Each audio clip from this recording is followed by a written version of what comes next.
Au cœur de la science. Au cœur de la science, en savoir plus sur la santé, l'environnement et la technologie. C'est tous les jeudis à 10h sur Radio La Frontière.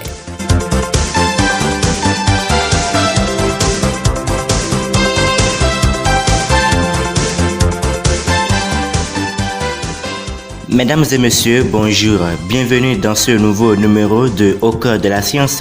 Aujourd'hui, nous parlerons de la tuberculose, cette maladie mortelle qui touche plusieurs personnes. Comment peut-on contracter la tuberculose et quels sont les moyens de prévention? Vous aurez les réponses à travers cette production de Adonis Kounon.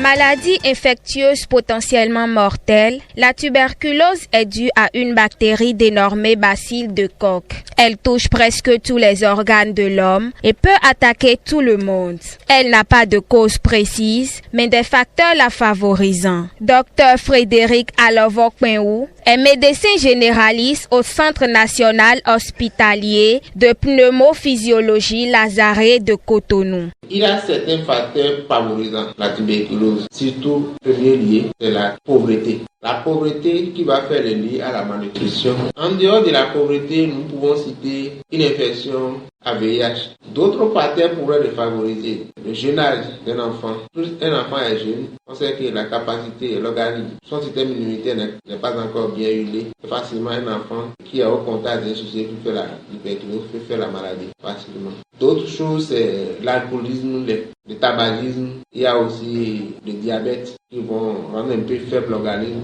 Et facilement, ces sujets peuvent faire la maladie. Plusieurs signes peuvent amener l'homme à se rendre à l'hôpital pour se faire dépister. La toux, c'est le signe principal selon les dires du docteur. Parmi ces signes, on peut citer en premier lieu, c'est la toux. Tout qui évolue depuis plus de 2 à 3 semaines, on doit consulter pour ça, pour pouvoir écarter la tuberculose. Quelqu'un qui tousse, qui crache, doit consulter, faire une consultation dans un centre de dépistage. En dehors de la toux, une fièvre persistante, une fièvre qui évolue aussi depuis plus de 2 à 3 semaines, il faut penser à la tuberculose. Devant quelqu'un qui crache du sang, il faut penser à la tuberculose. Devant quelqu'un qui perd du poids, il y a un amaigrissement, il faut penser à la tuberculose. Un enfant qui a un fléchissement scolaire, d'un coup a un fléchissement scolaire, qui travaillait bien et d'un coup n'évolue plus, il faut penser à la tuberculose chez l'enfant. Un enfant qui a une diminution de l'intérêt pour les activités ludiques, il faut penser à la tuberculose aussi chez cet enfant-là. La toux est le signe qui a confirmé l'état malade de cette dame. Elle est actuellement sous traitement au centre Lazaret de Cotonou.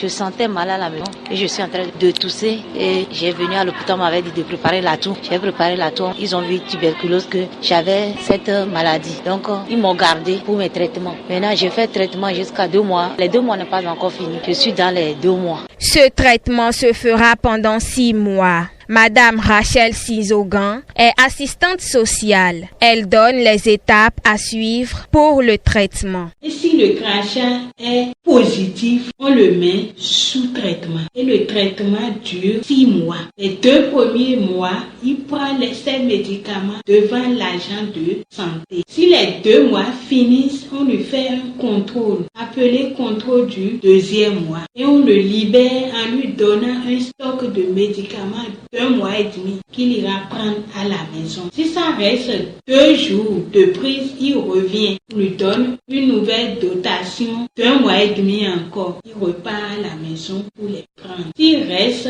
2 jours pour finir, il revient au centre et on lui fait le contrôle du 5e mois. Si le contrôle est négatif, c'est bon. On lui donne maintenant les médicaments pour 1 mois et demi. S'il finit complètement, il revient au centre et on lui fait le contrôle du 6e mois. Et si c'est négatif, l'agent de santé le déclare guéri. Mais au cas où les contrôles du 5e et du 6e mois sont positifs, il reprend le traitement à 0. Toutefois, le traitement de la tuberculose se fait sous 2 formes. La tuberculose pharmacorésistante pendant 6 mois et celle pharmacosensible pendant 12 mois. Docteur Frédéric Alovok-Penhou. La tuberculose se traite et ça se guérit. Normalement, il y a deux formes de traitement. Il y a ce qu'on appelle le traitement de première ligne, le traitement des formes résistantes. Nous parlons de tuberculose pharmaco-résistante, tuberculose pharmaco-sensible. L'examen qui recherche l'ADN des mycobactériens tuberculose permet de savoir s'il y a une résistance à un médicament dans le traitement de la tuberculose. S'il y a une résistance en même temps, là, on peut classer en même temps pour savoir la tuberculose que la personne a, pulmonaire ou extra-pulmonaire, et son traitement va durer 6 mois. Mais dans d'autres formes, où la personne a une tuberculose qu'on appelle osseuse ou une tuberculose qu'on appelle des neuroméningés, le traitement dure 12 mois dans ces cas-là. En sachant que dans les cas où nous parlons de tuberculose pharmaco-résistant, ils ont un régime particulier qui dure 9 mois au minimum. La tuberculose est considérée comme une priorité de santé publique partout dans le monde. En l'absence de traitement, plus de 50% des malades décèdent. La seule manière de prévenir la transmission du bacille est de détecter et guérir les patients contagieux.